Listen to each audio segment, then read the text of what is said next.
Ballard Power Systems. Well, what do we do? So we have been in business for 30 years. We're a fuel cell company, so our focus is purely on fuel cells.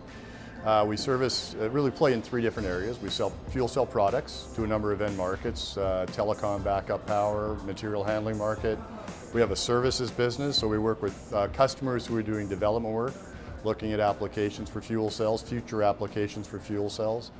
And we also do IP licensing in terms of monetizing our portfolio. So we're fundamentally a fuel cell company playing in a variety of different ways within the fuel cell space. The single biggest strategic objective for the company is and remains the commercialization of what would be considered a relatively early stage product.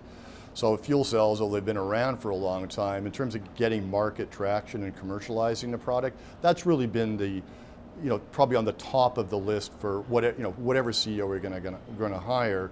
And where Randy's had an awful lot of experience in fuel cells, but also in solar, is commercializing early stage technologies. That's really, in a nutshell, what was probably top of the list in terms of the CEO search and his background. We have been on a journey the last few years with growth of about 30% year over year. So it's been pretty steady. And so for the first 6 months of the year, we were about 27% roughly growth for the first 6 months of the year, so on track to another 30% growth year over year. And our outlook for the full year is that, again, and we expect to grow the business about 30% year over year for 14, pardon me, over 13. The two big key drivers are in one of our product markets, telecom backup power.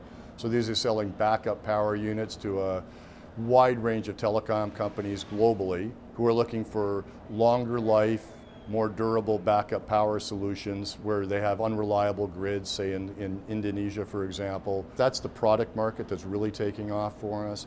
The other part of the business is our engineering services business. So that's a business where, underpinned by a contract with Volkswagen, that's about $20 million roughly a year of doing development work for Volkswagen to help them develop their next stage fuel cell vehicle. We're doing similar work for other automotive, much smaller for other auto OEMs, as well as in non-automotive space like aerospace and military. This has been a journey. I've been the CEO for 4 years. It's been a challenging time in the fuel cell business. There's no question about it. It's been about trying to get market traction, trying to get the cost right. I'd say in the last 6 to 12 months, we hit a really tipping point. The industry did. So as a CFO, their balance sheet's in much better shape. We're going to end the year with over $30 million of cash. That's been a challenge for the industry, so we're good there. I think it's just now we're really seeing good traction. We're seeing good margins. Our operating cost base is in very good shape. So as I said, as the CFO and as part of the management group, I think this is just largely about execution and upside. So it's an exciting time to be here. We really only got into engineering services in a big way about 18 months ago, underpinned by this Volkswagen contract. Now we've been doing work for other auto OEMs in the past, but much smaller.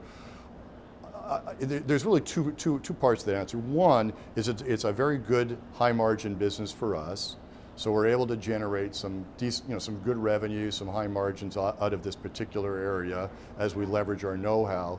The other thing that's interesting, though, I think it's a bit of a statement on the fact there are other companies out there in aerospace, the military, who are seeing fuel cells as a potential product.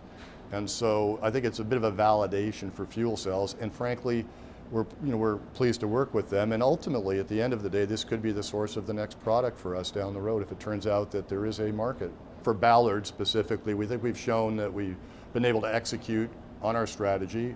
It's been a well-articulated strategy. We've been very focused in terms of the markets that we're going after.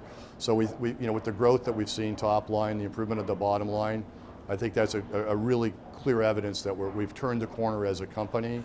We're succeeding in terms of hitting our objectives. So I think that's important to the buy side. Our current investors, it resonates well with them. The other thing I think as you think about Ballard is that there's some significant upside in this business, and we're just starting to scratch the surface on a number of end markets, and I'd say it's a bit of a stay tuned. We discussed the CEO transition. I think there'll be over the coming months as our new CEO gets in place. You'll have some things to talk about around his vision for the growth of Ballard. So exciting times, exciting upside.